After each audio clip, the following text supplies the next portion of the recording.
अहिले सोच्दा त्यो पल कस्तो राम्रो थियो भन्ने कुरा माइन्डमा झन् झल्झली आउँदाखेरि कति गाह्रो जस्तो फिल हुन थाल्यो कि मलाई होइन।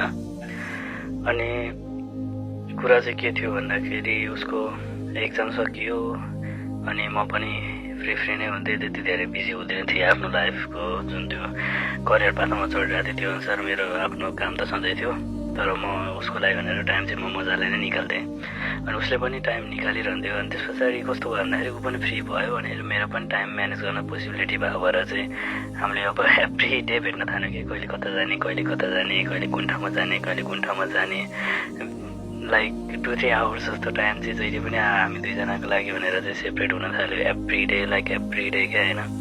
सन्डे मन्डे ट्युजडे जहिले होस् त्यो कुनै मतलबै थिएन। अनि हामी त्यसरी सँगै भइरहँदाखेरि सँगै यताउता जाँदाखेरि धेरै रमाइलो पलहरू पनि हुँदै गयो क्या होइन। अनि त्यस पछाडि एउटा चाहिँ झट्ट सम्झिहालेँ मैले।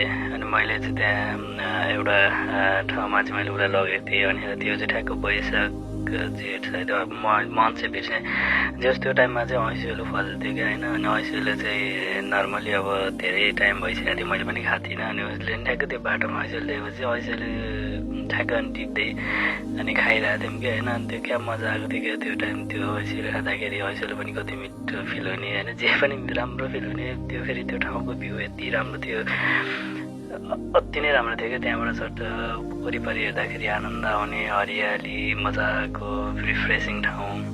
अब त्यो ठाउँ चाहिँ जे होस् हाम्रो घरको नजिकै थियो, त्यति धेरै टाढा थिएन। लगभग 30-35 मिनटको बाइक राइडमा हामी पुगि नै हाल्थ्यौँ, त्यति धेरै गाह्रो थिएन। अनि फर्किनलाई पनि टाइम पुगि नै हाल्थ्यो। अनि त्यस पछाडि बिचमा खाजासाजा खाएर ओरेर निस्किन मिल्ने खाले त्यस्तो ठाउँहरू थियो। जे होस् त्यसरी नै हामी रेगुलरली एकदमै धेरै घुम्न थाल्यौँ कि होइन। पहिला चाहिँ ठिक मात्रै हुन्थ्यो भने अब पछि अब सबै कुरा कन्भेन्स भएर अगाडि बढिसके पछाडि चाहिँ अनि त्यस पछाडि हामी चाहिँ एकदम नजिक हुँदा नि जहिले कुरा हुने होइन अनि रेगुलरली कुरा हुने त्यस्तो थियो।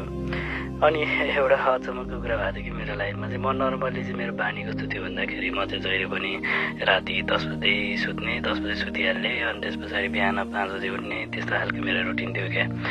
अनि त्यो रुटिन चाहिँ धेरै वर्ष लागेर मेरो त्यो रुटिन सेट भएको थियो होइन। अन्त अब वेन यु कमिट रिलेसनसिप होइन यस्तो कुराहरू चाहिँ बिस्तारै हराउँदै जाँदो रहेछ क्या। अब ऊ चाहिँ बिहान अलि धेरै सुन्ने अनि त्यस पछाडि बेलुका अलि टाइमसम्म बस्ने उसको खालको नेचर भएपछि अनि मैले पनि त्यही नेचरमा चाहिँ एडजस्ट गर्न थालेँ। अनि त्यही नेचरमा एडजस्ट गऱ्यो अनुसारै अनि त्यसरी नै अब बेलुकासँग कुरा गरिरहने अनि बिहान उठेर जाने त्यस्तो खाले सिचुएसनहरू बन्न थाल्यो।